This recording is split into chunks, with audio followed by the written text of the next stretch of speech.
লিবনিজের উপপাদ্য।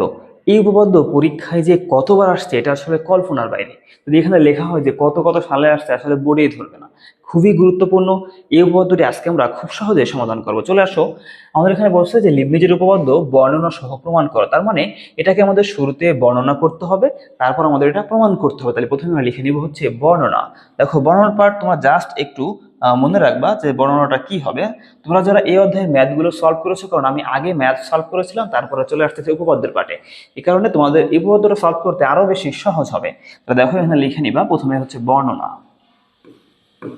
দেখো, বর্ণনা তোমার এখানে কি হবে, লিখবা যদি যদি U equal U of X এবং V equal V of X প্রত্যেকে প্রত্যেকে এন সংখ্যক বার অন্তরীকরণ যোগ্য, দেখো এন সংখ্যক বার অন্তরীকরণ যোগ্য হয়, তবে দেখো এই যে ফর্মুলাটা আছে লিবনিজের ফর্মুলা, এটা তোমরা আগেই জানো, যারা ম্যাথ করছো আগেই জানো। দেখো এটা মনে রাখবা, এটা কি হবে, ইউ ভি এন ইকুয়াল কত হবে এখান থেকে, দেখো u n v plus n c one u n minus one v one plus n c two u n minus two v two plus, দেখো ডট ডট দিয়ে আমরা লিখতে পারি এখানে প্লাস এন সি আর u n minus r v আর plus dot dot কত হয় plus U V N. তো এটা হচ্ছে লিবনিজের উপপাদ্য। এটাকে আমরা ধরবো হচ্ছে 1 নম্বর সমীকরণ। এটাকে ধরবো কত, 1 নম্বর সমীকরণ। এটাকে ধরে নিবা 1 নম্বর সমীকরণ। ওকে, এখন দেখো এই জায়গায় ইউ এন ভি এন এবং ইউ ভি এন এর পরিচয়টাকে আমরা লিখতে পারি এখানে। দেখো যে এখানে ইউ এন সমান কি, দেখো ইউ এন সমান হচ্ছে d N by D x to the power n, এখানে কত ইউ। একইভাবে যদি ভি এন দেখো, তো ভি এন কত হবে, ডি এন বাই কত D x to the power n, এখানে কত হবে ভি। এবং আমরা এখানে কি বলতে পারি, দেখো যদি আমরা ইউ ভি এন ধরি তাহলে কত হবে, ইউ ভি এন সমান D N by D x to the power N U V. Okay, আমার বর্ণনার পাঠ কিন্তু শেষ হয়ে গেছে। এই বর্ণনার পাঠটা তোমরা জাস্ট একবার করে মুখস্থ করে মনে রাখবা। আর মুখস্থ করা বলতে এটা একবার লিখলেই তোমরা মনে রাখতে পারবা। এখন আমরা চলে যাবো প্রমাণে। দেখো প্রমাণটা করব কিভাবে। এখন আমরা চলে আসলাম এখানে প্রমাণে। তো প্রমাণ করার জন্য দেখো আমাদের এখানে একটা পদ্ধতি অ্যাপ্লাই করতে হবে, সেটা হচ্ছে গাণিতিক আরোহ পদ্ধতি। তো গাণিতিক আরোহ পদ্ধতি কি, প্রথমত আমরা এখানে n ইকুয়াল 1 এর জন্য প্রমাণ করব, তারপর n ইকুয়াল 2, n ইকুয়াল 3, এবার আমরা n ইকুয়াল m। যদি n ইকুয়াল m এর জন্য উপপাদ্যটি সত্য হয় তাহলে এটা কি হবে, n ইকুয়াল m প্লাস 1 এর জন্য সত্য হবে। যদি এটা আমরা সত্য পাই তাহলে বলতে পারবো যে উপপাদ্যটি আমাদের প্রমাণিত। ওকে, তাহলে প্রথমত আমরা n ইকুয়াল 1 ধরে ক্যালকুলেশন করব। যদি এই সমীকরণ দেখো যেটা লিখলাম, এখানে আমরা n ইকুয়াল 1 ধরি তাহলে কত হবে, uv1 equal d by dx uv। তাহলে দেখো প্রমাণে লিখবা হচ্ছে এখানে কত আসছে, দেখো এখানে লিখবা হচ্ছে এখানে uv1, তাহলে uv1 সমান কত হবে এখানে d বাই dx, দেখো d by dx u V. Okay, এখানে যদি তুমি ইউভির ফর্মুলা প্রয়োগ করো, অর্থাৎ ইউ কে রেখে V K derivative plus v কে রেখে ইউ কে ডেরিভেটিভ, তাহলে এখানে কত হবে, দেখো এখানে পাওয়া যাবে হচ্ছে u V one plus U V one plus হচ্ছে ইউ ওয়ান ভি। কেন, দেখো তুমি যখন এখানে ইউ কে রেখে ভি কে ডেরিভেটিভ করা, ভি কে করলে ভি ওয়ান পাওয়া যাবে প্লাস ভি কে রেখে ইউ কে ডেরিভেটিভ করলে ইউ ওয়ান পাওয়া যাবে। ওকে, এরপর তুমি কি করবে, এখান থেকে ইউভি টু, তাহলে লিখবে হচ্ছে অতএব uv2, তাহলে uv2 সমান কত হবে, d বাই dx uv1, অর্থাৎ এই uv1 এর যে পার এটাকে আরেকবার ডেরিভেটিভ করলে আমরা এখান থেকে uv2 পাবো। তাহলে এখানে কি লিখবো, দেখো লিখতে পারবা যে d বাই dx এখানে কত হবে uv1 প্লাস কত u1v। এখন আসো এটা ক্যালকুলেশন করি। এটা ক্যালকুলেশন করলে আমরা এখানে কি পাবো, দেখো তাহলে এখানেও আলাদা আলাদাভাবে ইউভি ফর্মুলা করে যায়, এখানে একটা ইউভি পড়বে, এখানে একটা ইউভি, তাহলে এখানে ইউভি করলে কত হবে, ইউ কে রেখে ভি কে ডেরিভেটিভ, ইউ কে রেখে ভি ওয়ান কে করলে এখানে কি ভি টু পাওয়া যাবে, প্লাস এখানকে ভি ওয়ান কে রেখে ইউ কে ডেরিভেটিভ করলে এখান থেকে ইউ ওয়ান পাওয়া যাবে। ওকে, এটার কাজ শেষ। প্লাস দেখো এখানে কত আসতেছে, এবার এই পার্টে ইউ ওয়ান কে রেখে দাও, ভি কে ডেরিভেটিভ করলে ভি ওয়ান পাবা, প্লাস এখান থেকে ভি কে রেখে দাও, ইউ ওয়ান কে ডেরিভেটিভ করলে এখানে কি পাওয়া যাবে, এখান থেকে আমাদের ইউ টু পাওয়া যাবে, কি ইউ টু পাওয়া যাবে। ওকে, এখন যদি এটাকে সাজায় লিখে দেখো আমরা কি লিখতে পারি, ওইটাকে লিখতে পারি ইউ টু ভি প্লাস এখানে দুইটা, তাহলে কত হবে এখানে two u one v one plus কত ইউ ভি টু। এখন দেখো আমরা একটা ফর্মুলা জানি, সেটা হচ্ছে আমরা এখানে জানি যে এন সি আর এটা ইকুয়াল আমরা বলতে পারি হচ্ছে এন ফ্যাক্টোরিয়াল বাই কত এন মাইনাস আর তার ফ্যাক্টোরিয়াল ইন্টু আর ফ্যাক্টোরিয়াল। এখন যেহেতু এখানে টু আছে, এই টুকে আমরা কিন্তু লিখতে পারবো টু সি ওয়ান। কেন দেখো টু সি ওয়ান সমান আমাদের কত আসে, টু সি ওয়ান সমান তাহলে ফর্মুলা অ্যাপ্লাই করলে কত হবে এখানে টু ফ্যাক্টোরিয়াল বাই কত টু মাইনাস ওয়ান তার ফ্যাক্টোরিয়াল ইন্টু হচ্ছে ওয়ানের ফ্যাক্টোরিয়াল। এটা ক্যালকুলেট করো, তাহলে এখানে কি পাওয়া যায় দেখো, উপরে পাওয়া যাবে টু, সে কিভাবে ওয়ান ইন্টু ওয়ান, তার মানে এখানে টু থাকবে, অর্থাৎ টু এর পরিবর্তে কিন্তু আমরা বসাইতে পারি এখানে টু সি ওয়ান, তাই করবো। তাহলে দেখো এখানে কত হবে, এখানে বসাবো হচ্ছে u two v plus two c one u one v one plus কত ইউ ভি টু। ওকে, আচ্ছা এখন দেখো এটা করার পর আমরা চলে যাব নেক্সট পেজে, আমরা ইউ এন ইকুয়াল 3 ধরে ক্যালকুলেশন করব। তাহলে দেখো এখানে কি আসতেছে, অতএব ইউ ভি থ্রি, তাহলে ইউ ভি থ্রি এটা ইকুয়াল আসতেছে কি ডি বাই ডি এক্স, এখানে কত হবে ইউ ভি টু, কারণ ইউ ভি টুর পার্টকে আরেকবার ডেরিভেটিভ করলে ইউ ভি থ্রি পাওয়া যায়। তাহলে দেখো আমরা লিখতে পারি এখান থেকে ডি বাই ডি এক্স, এখানে কি পাইছি আমরা, এখানে ইউ ভি টুর ভ্যালু হচ্ছে আমাদের এখানে u two v plus two u one v one plus হচ্ছে ইউ ভি টু। এখন এটাকে এখানে তিনটা পার্ট আছে, তিনটা পার্টে আমাদের কি পড়বে, তিনটা পার্টেই আবার আমাদের ইউভির ফর্মুলা করে যাবে। তাহলে দেখো এখানে আমরা কি পাবো, এখানে ইউভি করলে এখানে কত হবে u two v one plus v কে রেখে এটাকে করলে পাওয়া যাবে ইউ থ্রি, তাহলে কত হবে ইউ থ্রি ভি প্লাস এখানে দেখো টু ধ্রুবক দুইটার সাথে গুণ হবে, তাহলে এখানে কি হবে ইউ ওয়ান কে রেখে দাও, ভি ওয়ান কে করলে পাওয়া যাবে u one v two plus এই টু এখানেও গুণ হলো, ভি ওয়ান কে রেখে করলে এখানে কি হবে ইউ টু, বলা হবে ইউ টু ভি ওয়ান হবে। ওকে, আচ্ছা এরপর দেখো লাস্ট পার্ট, এখানেও কি করবা ইউ কে রেখে এটাকে ডেরিভেটিভ করলে পাওয়া যাবে হচ্ছে V three plus V two কে রেখে করলে পাবো ইউ ওয়ান ভি টু পাওয়া যাবে। এখন এটাকে জাস্ট একটু সাজিয়ে লিখতে পারি, আমরা কি লিখতে পারি দেখো, এখানে লিখতে পারি লিখবো ইউ থ্রি ভি কে আগে লিখলাম ইউ থ্রি ভি এটাকে আগে লিখলাম, প্লাস দেখো এখানে কত আসছে আমাদের, এখানে দেখো two u one v two, এখানে একটা ইউ ওয়ান ভি টু যোগ করলে পাবো হচ্ছে আমরা এখান থেকে three u one v two, plus দেখো এই জায়গায় কত আছে two u two v one, এখানেও আছে একটা ইউ টু ভি ওয়ান, তাহলে যোগ করলে কি পাওয়া যাবে, এখানে পাওয়া যাবে হচ্ছে three u two v one. Okay, plus দেখো লাস্টে থাকবে আমাদের কত ইউ ভি থ্রি। এখন এটাকেও আমরা ইউ ভি থ্রি, এখন দেখো এটাকে আমরা সাজাইতে পারি কিভাবে, আমরা এখানে লিখতে পারি হচ্ছে u three v plus three c one u one v two plus দেখো এখানে লিখতে পারি three c two u two v one plus কত ইউ ভি থ্রি। এখন কেন এখানে থ্রি সি টু লিখতে পারি, কারণ দেখো আমরা জানি, দেখো ফর্মুলা কি দিয়ে শিখছিলাম, ফর্মুলা ওই পেজে আলোচনা করছিলাম, এখানে একবার করি। ফর্মুলা ছিল হচ্ছে কত এন সি আর, তাহলে এন সি আর ইকুয়াল ছিল হচ্ছে এন ফ্যাক্টোরিয়াল বাই কত এন মাইনাস আর তার ফ্যাক্টোরিয়াল ইন্টু আর ফ্যাক্টোরিয়াল। তাহলে তুমি যখন এখান থেকে থ্রি সি ওয়ান বের করবা, তাহলে এখানে কত হবে দেখো, থাকবে হচ্ছে থ্রি ফ্যাক্টোরিয়াল বাই হচ্ছে থ্রি মাইনাস ওয়ান তার ফ্যাক্টোরিয়াল ইন্টু কত ওয়ানের ফ্যাক্টোরিয়াল। তাহলে দেখো এখানে কত হবে থ্রি, এখানে সিক্স পাওয়া যাবে, থ্রি ফ্যাক্টোরিয়াল ভ্যালু হচ্ছে সিক্স, বা এখানে কি three minus one two factorial two গুণ কত ওয়ান, ক্যালকুলেট করলে এখানে তুমি কি পাবো, এখানে থ্রি পাওয়া যাবে।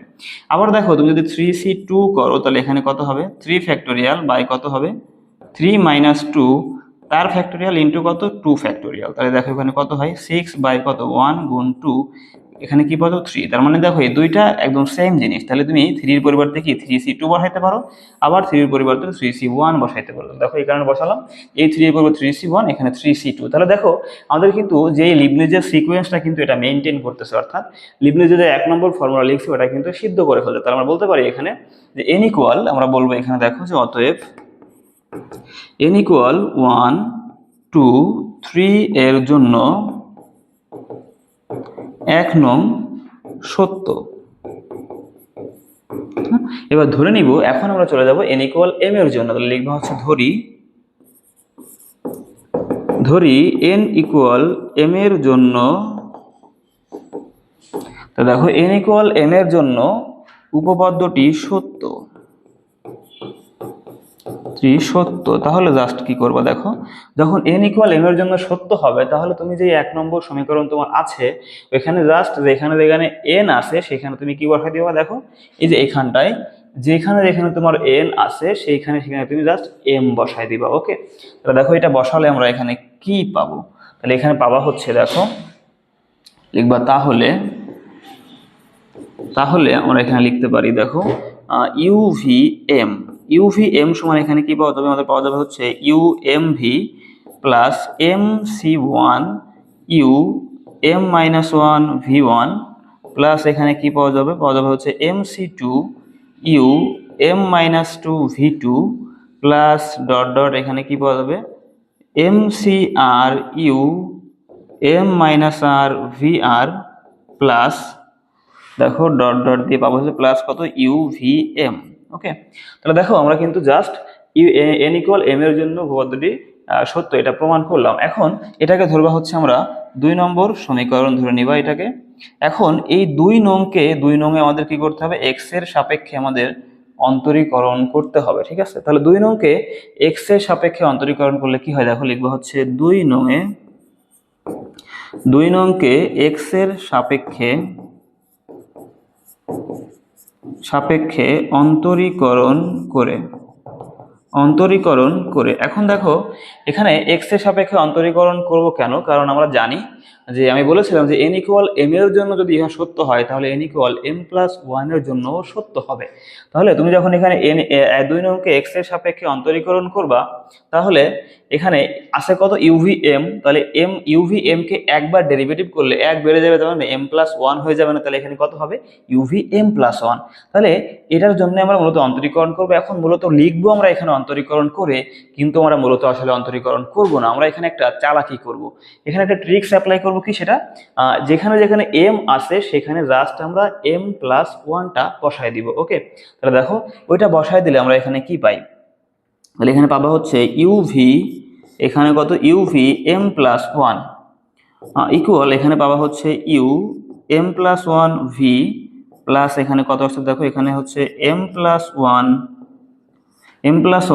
C1, এখানে থাকবে কত UM+1-1, এখানে থাকবে হচ্ছে V1 প্লাস এখানে কত m+1 C2, এ থাকবে হচ্ছে UM+1-2, এখানে থাকবে কত V2 প্লাস ডট দেখো কত হবে প্লাস এখানে m+1 CR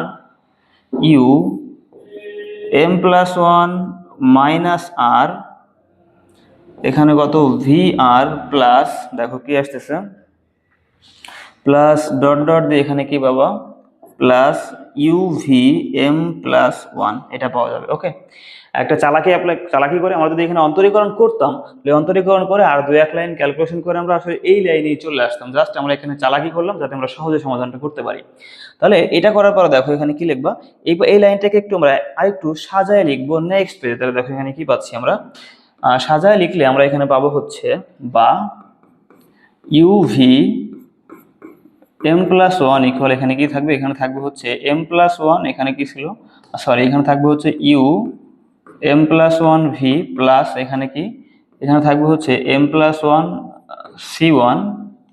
দেখো এখানে যদি ক্যালকুলেট করি তাহলে আমরা কি পাবো, এখানে ছিল কত যে m+1-1, তাহলে 1 এর থেকে 1 বাদ দিয়ে কি থাকবে, এখানে শুধুমাত্র m থাকবে না, তাহলে এখানে থাকবে কত mV1।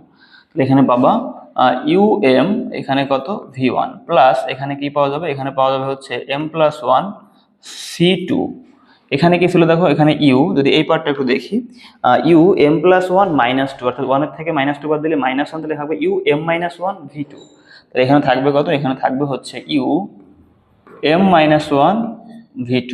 ওকে, UM-1 V2। এবার দেখো এরপরে প্লাস দেখো কত আসতেছে আমাদের প্লাস ডট দিয়ে কি ছিল প্লাস, এই পার্টটা যদি লিখি আমরা তাহলে এখানে ছিল M plus one C R, এখানে U M plus one minus R, এটাকে ভাবে লিখলো কি M plus one C R M minus R plus one V R, এভাবে লিখবো। তাহলে দেখো আমরা এখানে কি পাচ্ছি, এখানে পাচ্ছি হচ্ছে এম প্লাস ওয়ান সি আর U M minus R plus one এখানে ভি আর প্লাস দেখো প্লাস ডট ডট দিয়ে আমাদের এখানে কি থাকবে একদম লাস্ট পার্টটা plus U V M plus one. তাহলে দেখো এই যে পার্টটা পাইলাম, এই পার্টটা আমাদের একদমই 1 নম্বর সমীকরণ কিন্তু সিদ্ধ করে ফেলে, অর্থাৎ এটা লিবনিজের ফর্মুলাকে সিদ্ধ করতে হয়। তাহলে আমরা এখানে বলতে পারি যে N equal M plus one হলে এটা 1 নং এর সমতুল্য। তাহলে দেখো আমরা লিখবো এখানে একটু বাংলা কথা লিখতে হবে, লিখবো হচ্ছে অতএব N equal M plus one হইলে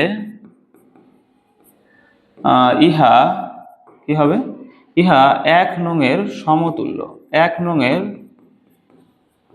সমতুল্য। সুতরাং আমরা বলতে পারি দেখো সুতরাং গাণিতিক আরোহী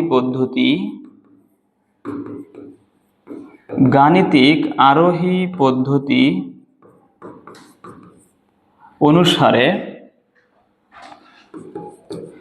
অনুসারে দেখো আমরা কি বলতে পারি, অনুসারে n ইকুয়াল m এর জন্য উপপাদ্যটি সত্য হইলে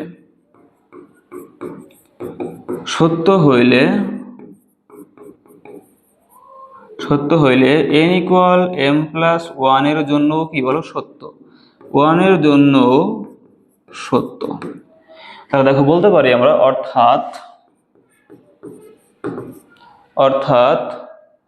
অর্থাৎ সকল n belongs to n এর জন্য উপপাদ্যটি সত্য। ওকে, এটাই হচ্ছে আমাদের কাঙ্ক্ষিত প্রমাণ। লিখবা এখানে হচ্ছে প্রমাণিত, লিখে দিবা কি প্রমাণিত। খুবই সহজ, আমার মনে হয় যে একবার তোমরা যদি করো অনায়াসে এটা আয়ত্ত করে ফেলতে পারবে। এই প্রশ্নটি পরীক্ষায় আসার সম্ভাবনা কিন্তু অনেক বেশি।